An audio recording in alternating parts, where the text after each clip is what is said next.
Hello and welcome, everyone. I'm Tom Bowley, Chief Market Strategist at earningsbeats.com, and this is Trading Places Live. It's Thursday, April 7th, 2022, and I'm pre-recording this Trading Places Live for a bit later this morning. Currently, futures are up slightly. The Dow Jones, just up a couple of points. S&P 500 up about 7 points, and the NASDAQ up about 40. So on a relative basis, looks like a little bit of money rotating back to the NASDAQ after a couple of days, not so great action. Crude oil prices up a couple bucks to $98 a barrel. And we see the 10-year Treasury yield just down slightly, maybe 1 basis point to about 2.60%. That's the way we're going to get started today. How we end, who knows? And actually, we still have a couple hours before we actually open. So possibly things change over the next couple hours. There hasn't been a whole lot of earnings news this week, not a lot of economic news. And as a result, the markets really are paying a lot more attention to headlines and so forth. The big economic report that I'm watching or waiting for is going to be next Tuesday, April 12th. That will be coming out at 8:30 in the morning, and that is the March CPI report. So we're going to get our latest inflation number. So those are some of the things maybe to keep in mind as we finish out this week and head into next week. Let me go ahead before we get going. I will walk you through our agenda. We're going to start off like we always do with the daily market recap.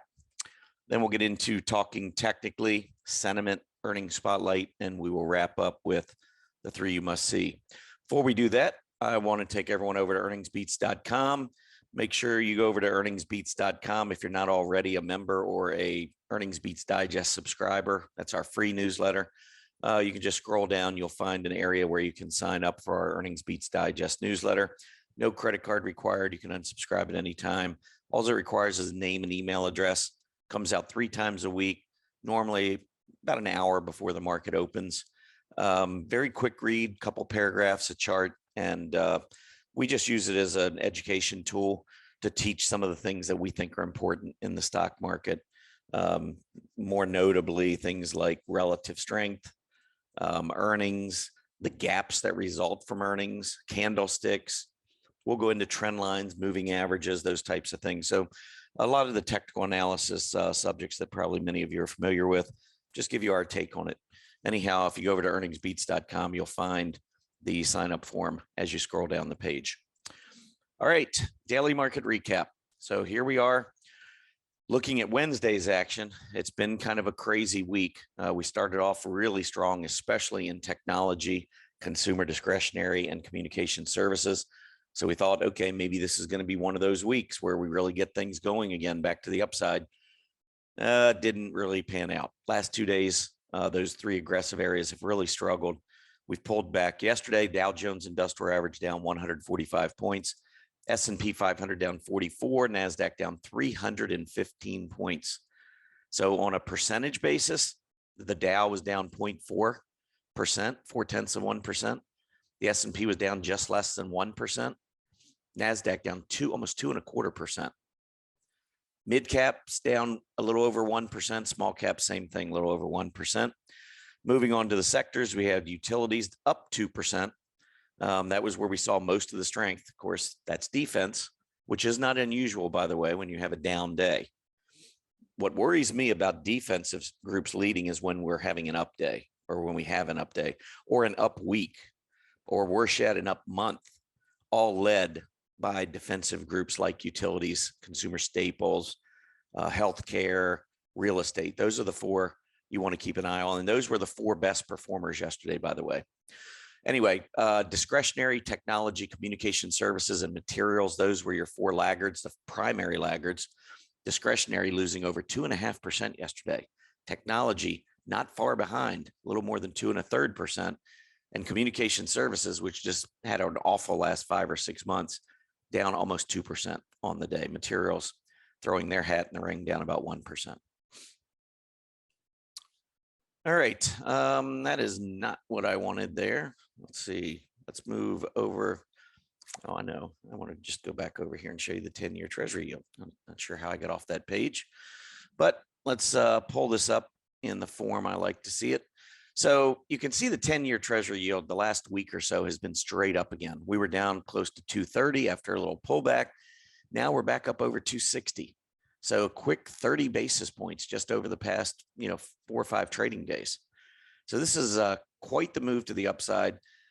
The problem I see with it, or one of the problems I see with it, normally I'm not normally upset with rates going up. Someone says, well, what do you think about rates going up so crazy, 2.6%? Historically, are you kidding me? 2.6%? That's very good for equities. I mean, borrowing is still very cheap. The cost of funds is not bad at all for growth of equities. So it's not the level we're at. It's how rapidly we've climbed. Number one, that's, you never like to see it going up so fast. Beginning of March, we're at 170 on the 10-year treasury yield. Now we're at 261. So, we're talking about going up more than 50% the yield in a little over a month. That's a lot. The second problem I'm seeing here is that this move up in interest rates normally would benefit your financials. And you can see what's happened since the latter part of February. I mean, financials on a relative basis have been going straight down while the yield's been going straight up. That makes no sense if the yields are going up for all the right reasons. And that would be a stronger economy, or at least the anticipation of a stronger economy. That's why you would sell bonds and send yields higher. And that money coming out of bonds would then turn around and go into the stock market. Why? Because the economy is strengthening. If the economy is strengthening, or the market believes it's going to strengthen, profits are going to go up. You're going to sell more goods in a strengthening economy. So profits rise. And as profits rise with interest rates still historically low, margins expand, PE ratios expand. All of these things are really important in driving equity prices higher. However, we're not seeing that. We're seeing the yields rise, and we're seeing areas like financials underperform. We're seeing the S&P 500 recently pulling back again. This money coming out of bonds is not really going into the stock market. If it was, with bonds up as high as they are, I mean, yields up as, we haven't seen this level in a few years, we would be seeing the S&P 500 breaking out to new highs. We're not seeing it. So in my mind, bond investors are now getting out, probably because of inflation primarily, and maybe just being more comfortable in cash, not being invested in anything right now. But I think, inflation's the primary concern. So when inflation tops, I think you're going to see the yield top, but the question is when. And that's why I mentioned next Tuesday's CPI report, because I said back at the beginning of the year, I pointed out then that I thought the March report that comes out in April could mark the top, the peak of the annual rate of core inflation at the consumer level.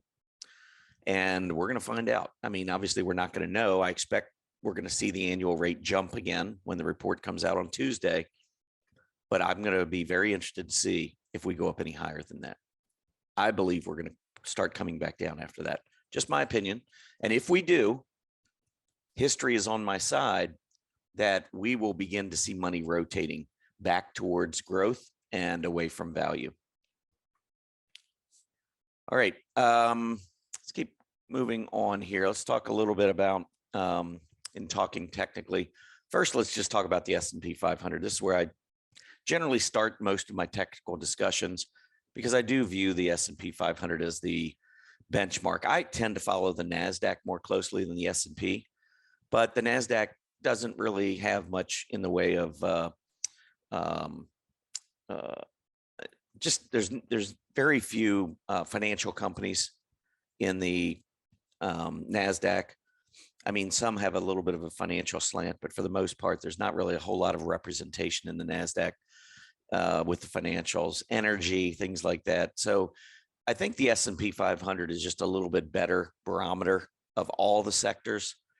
NASDAQ is more focused on the growth area, which during a secular bull market, that's really what I'm interested in, which is why the NASDAQ is so much more important to me. Secular bull markets, historically, we see that the NASDAQ outperformed the S&P 500 by a wide margin. So yeah, this is a good indication of everything. But if you really, during a secular bull market, want to concentrate somewhere, normally growth stocks is where you want to concentrate. Anyhow, the S&P pulls back. Intraday, I mean, we were all the way down to 1450. And if you remember recently, I talked about one of the levels. If we lost short term, and I think I was looking at an hourly chart, but I felt like if we lost short-term support, we'd probably go down to the 20-day EMA, and then also the last time we had any selling whatsoever, which was back here on March 23rd. And if I shorten this chart, let's shorten this chart a little bit. Let's just look at the last few months. So right here, this low was 44.55. So we went down a little bit below that, got down to 44.50, 5 points below that closing low. Looked like maybe we were breaking down, and then we rallied. So we had a kick save there, and also basically finished on the 20-day. I mean, we were 2 points below, and I do like to see if we're going to finish, 1 or 2 points away from the 20-day, I'd rather finish above than beneath. It just gives a little bit better look. But could this be a kick save for another launch to the upside? Absolutely. I mean, if I'm just looking at this chart alone and I don't look at anything else in the market, I kind of like this test of the 20-day. It's the other things in the market that make me think, well, maybe I don't like it so much. We're about 3 months into the year. March 31st was the end of the first quarter. So we're just, 3 months and a few days into the year. I pulled up this sector summary and looked at it over the last 3 months. So this is essentially what we have seen in 2022. If you recall, we actually topped in the first couple of days of January. So here we are in the first few days of April. So really, this comprises the majority of the weakness that we have seen. So what has gone on under the surface? The S&P was at 4,800. We fell down into the 4,100s. We came roaring back above 4,600. Now we're sitting at 45 and change. But what happened under the surface? Energy went up 27%. Utilities went up 11%. Healthcare went up 3.5%. Real estate went up 1.3%, and consumer staples went up 0.6%. So these are your 4 defensive groups right here: utilities, healthcare, real estate, and consumer staples. And there's energy. Energy is kind of what I just call neutral sector. Energy can do well in any market. Energy can do poorly in any market. It's more than just the market itself. It's a lot of the things more specific to energy. Materials are very much the same way. So it could be geopolitical concerns. It could be the way the dollar's trading. It could be a lot of different things. It's not specific to whether the stock market's going higher or lower. Anyhow, when I look at this and I try to put on my objective hat, because many of you know, if you follow me, I tend to be very bullish. I admit it. If you want to consider that a fault, I will take on that. I'm good with that. Why? Because the stock market goes up more than it goes down. I mean, look at a long-term 100-year chart, and I'll show you one in just a minute. The stock market goes up most of the time. I mean, I'm not bullish because I'm trying to wear rose-colored glasses. I'm bullish because history tells me, unless there's something going on that changes your opinion quite drastically, stay with the bullish side of the market. It just doesn't pay to be negative and pessimistic all the time. So I'll be pessimistic. I mean, I've written bearish articles. There's probably been nobody any more bearish than I've been to start 2022. But I don't believe it's a long-term thing. I think it's a short-term thing. Right now, I'm concerned about defensive groups over the last 3 months, still seeing basically the money flowing in their direction. While we've got consumer discretionary at the bottom, communication services, technology, these are our 3 primary aggressive groups. Financials and industrials are the other 2. So here are all 5 aggressive groups at the bottom, all underperforming the S&P 500 this year. I find it difficult to be bullish as long as this continues. It's all about relative strength. It's about those intermarket relationships. And right now, this isn't exciting to me. So yeah, I can go back and we can look at that S&P 500 chart. We can say, well, a nice little hammer on the 20-day. PPO's positive. This, market's going to rally. And then I move on to this chart and I'm like, well, if it does, I really want to see these 5 groups leading it. So if we do bounce off the 20-day, what am I going to be looking for? I'm going to be looking to see if these 5 groups are leading the next rally. If they're not, I don't know how you can back that move to the upside. I think you have to still be very, very skeptical of where we are right now. So again, a year from now, where do I think we're going to be? In the 5,000s. I do. I think the S&P 500 is going to be into the 5,000s. How high into the 5,000s? I don't know. But with what we've been going through, I don't care. I mean, I think we'll be up there. Between now and September, where are we going to be? Where's our path going? That I think is much more up in the air. I think once we roll into the fourth quarter, I think we're going to have a lot of these supply chain issues behind us. I think inflation is going to be in the rearview mirror. I'm not saying it won't still be elevated, but I think it'll be under control. I think the market will be confident with that. I believe the fourth quarter, we're going to fly. My question is, how much weakness or how much consolidation, how wild is the volatility going to be between now and then? And that's the hard part. And I wish I had the answer, because then it would make investing a whole lot easier.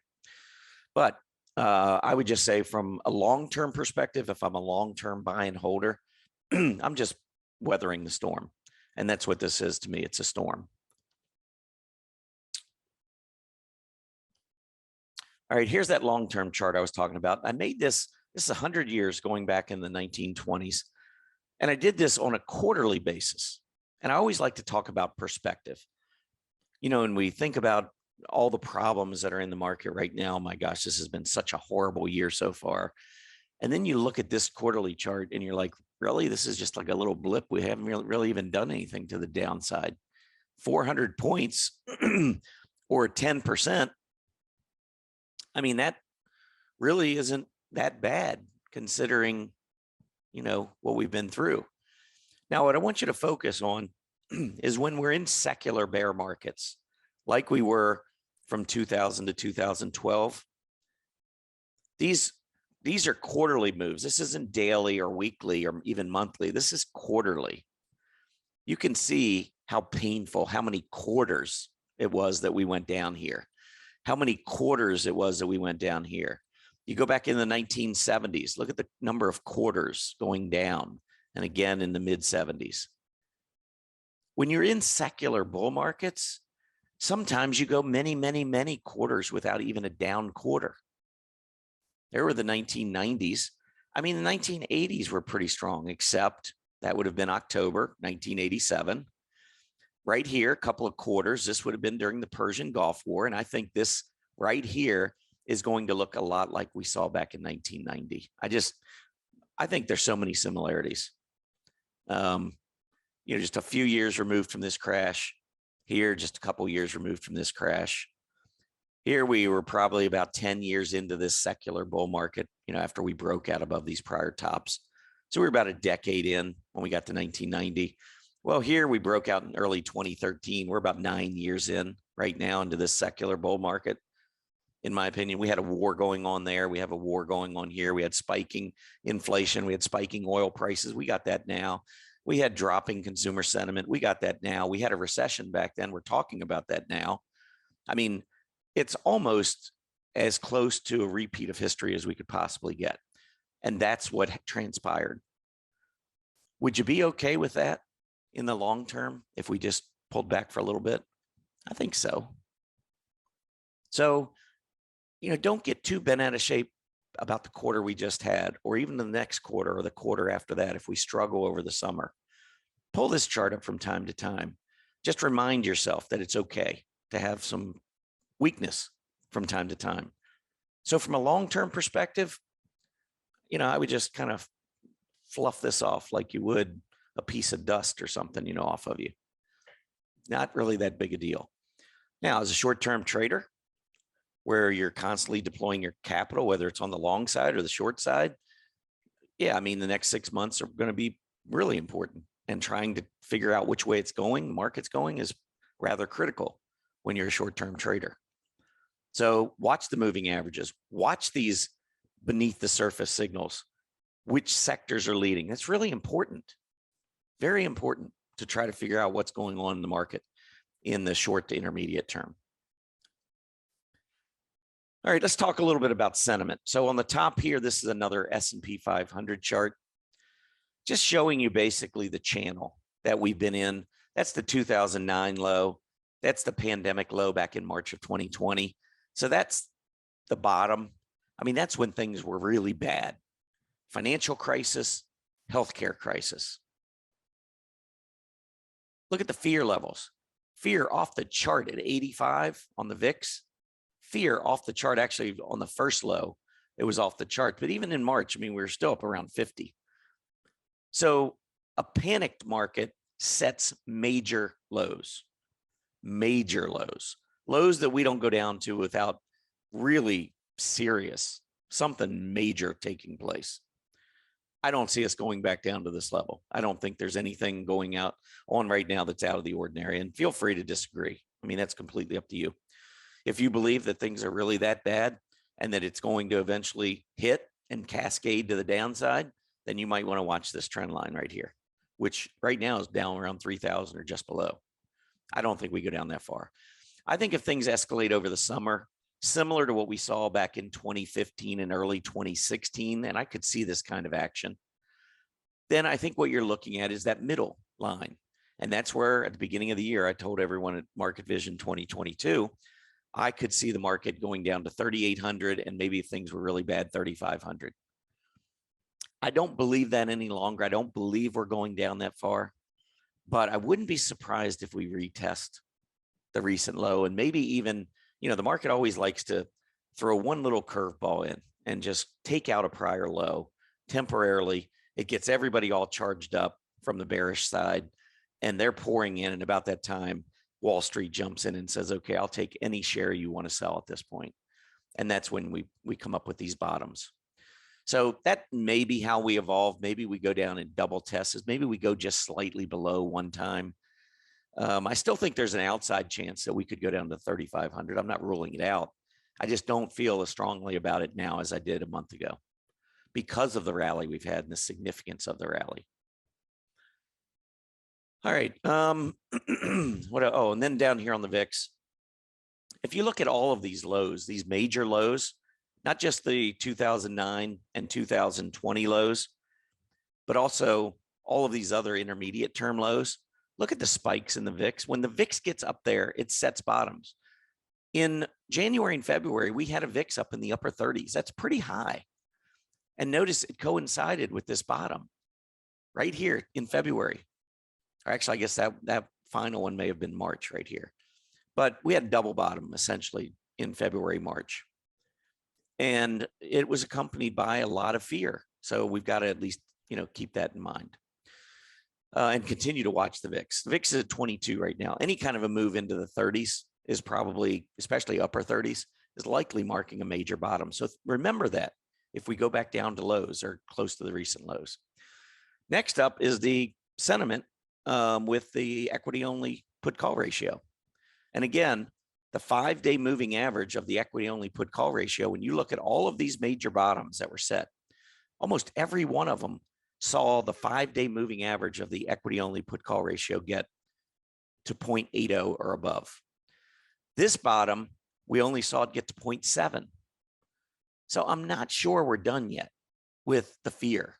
We really need to ramp this thing back up again, the fear.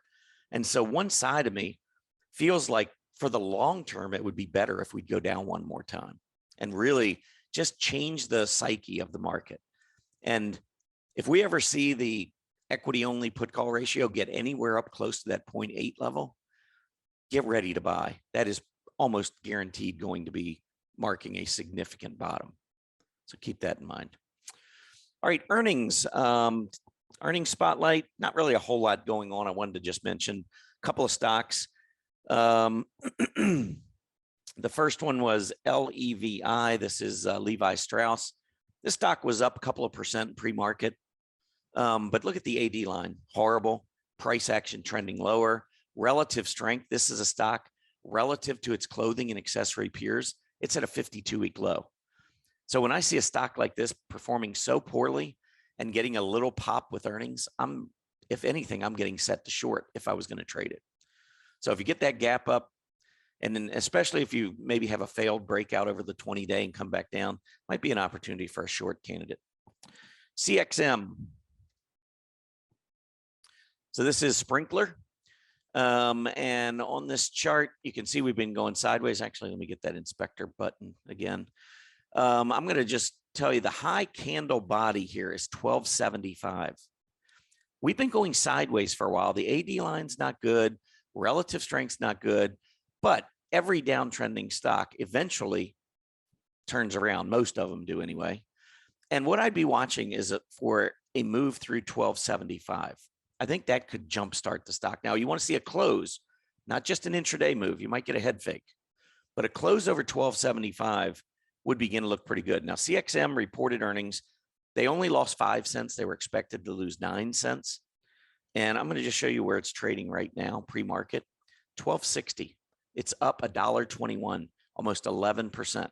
So let's go back and look at that chart again. So it's at 1260 and 1275 is the number. If we open above 1275, I personally think that's a pretty good sign. Doesn't mean we won't go down, but if we open, say, at 1276, and then we come back down maybe to the 20-day, I'd consider buying it. I like when market makers allow a stock to open above key resistance. I've just noticed over the years in my experience that could be a bullish sign. So something to consider here on CXM. Let's see where it opens first. That's going to be our first clue. Finally, SLP. This is Simulations Plus. Pulled back at the 20-day. This stock also is having a pretty good day pre-market. I think it was up about 5% when I looked at yesterday after the close. But it's got a nice move up. You can kind of see the equal highs here. It's almost like a little bit of a head and shoulder bottom, although, you know, we should be still going down throughout this process. And here we're just kind of going sideways. So it's not the exact kind of bottom that I'd be looking for, but still bouncing off the 20-day after an uptrend. All of these hollow candles looks really good. This stock doesn't trade a lot in terms of volume. So for me, it's probably not a trade. But anyway, just wanted to point it out. It is a company that they reported 21 cents versus 14 cents. Finally, the three you must see. I'm going to start off with RPM. Excuse me. RPM International. AD line looking pretty good. Look at all this downside. And look at the AD line kind of hanging in there. And now all of a sudden we get this breakout yesterday with its earnings. That's a good move and a good look. Any kind of a pullback to test that rising 20-day, I'd be a fan there of RPM. Simple. If you were listening to my show yesterday over at Earnings Beats, right at the open, it was just past 9:30. Simply Good Foods Company came out, reported. They opened right at the 20-day. They were down a little bit. And go back and listen to the video. I said, this is probably an area where the stock's going to start to run from. And sure enough, had a big day yesterday from 38 at the open, closing over 40. That's about a 5% move, or more than that, maybe 6% in literally the same day. Good volume. I like the stock. I just think right now we're consolidating. Don't be surprised we see a run for 42, 43. Last one, SCHN. This is Schnitzer Steel. Had a big gap up right here with some pretty good volume. Notice we came down, filled the gap yesterday. Can we remain above the 48, 49 level? That's going to be critical for the stock. Listen, thanks for tuning in. Be careful out there. Initial jobless claims will be out here shortly, or will already be out by the time you get this. My next show will be next Monday over at earningsbeats.com. That'll start at 9 a.m. Hope to see you there. Have a great weekend, rest of your week, and then weekend, everybody. Happy trading. Hey, Grayson Rose here with StockCharts. Thank you so much for watching. I hope you enjoyed that video. If you did, consider giving it a like down below, maybe leave us a comment, and if you're new to the channel, you can subscribe at the link up above. We're gonna bring you daily content from an incredible collection of technical analysts and financial experts.